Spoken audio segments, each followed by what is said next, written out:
VS-നെ പോലെ ഒരാളെ വെട്ടിക്കൊന്ന് പട്ടിക്ക് ഇട്ടുകൊടുക്കണം എന്ന് M. സ്വരാജ് പറഞ്ഞു എന്ന് പ്രചരിപ്പിക്കുകയാണ്. അപ്പൊ അങ്ങനെയൊക്കെ പറയണമെങ്കിൽ ഞാൻ എത്രമാത്രം ഒരു അഖില ലോക ഭീകരനായിരിക്കണം? അതല്ലേ നിങ്ങൾ കൊണ്ടുവരുന്ന ഇമേജ്? തീർച്ചയായും ഒരു ദുർവ്യാഖ്യാനമായിരുന്നു. ഞാൻ വളരെ കൃത്യമായി ഓർക്കുന്നുണ്ട്. ആ വിഷയം ആ ദിവസം നടന്ന 9 മണി ചർച്ചയിൽ ഒരു നിരീക്ഷകനാണ് കൊറിയൻ മോഡൽ എന്ന് പറഞ്ഞാൽ അമ്മാവനെ കൊന്ന് പട്ടിക്കിട്ട് ആണ് സംഭവം. അതിനെക്കുറിച്ചുകൂടി പറയാം. ഞാൻ വ്യക്തിപരമായി ഉയരുന്ന ആരോപണങ്ങൾക്കൊന്നും മറുപടി പറയുന്ന ഒരു ശൈലിക്കാരനായിരുന്നില്ല. ഞാനത് വ്യക്തിപരമായ കാര്യങ്ങളിലൊക്കെ അഭിരമിക്കുന്നത് ഇത്തിരി വട്ടങ്ങളിൽ ജീവിക്കുന്നവരാണെന്ന് കരുതിയ ഒരാളാണ്.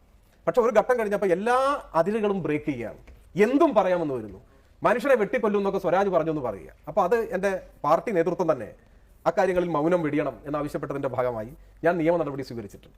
എറണാകുളത്ത് കോടതിയിൽ ഇങ്ങനെ തീർത്തും അടിസ്ഥാനരഹിതമായ വാർത്തകൾ പ്രസിദ്ധീകരിച്ച അതിന് തുടക്കം കുറിച്ചൊരു മാധ്യമത്തിന്റെ പേരിൽ ഞാൻ നിയമ നടപടി സ്വീകരിച്ചിരിക്കുകയാണ്. ആ കേസ് ഇപ്പം മുൻപോട്ട് പോയിക്കൊണ്ടിരിക്കുകയാണ്.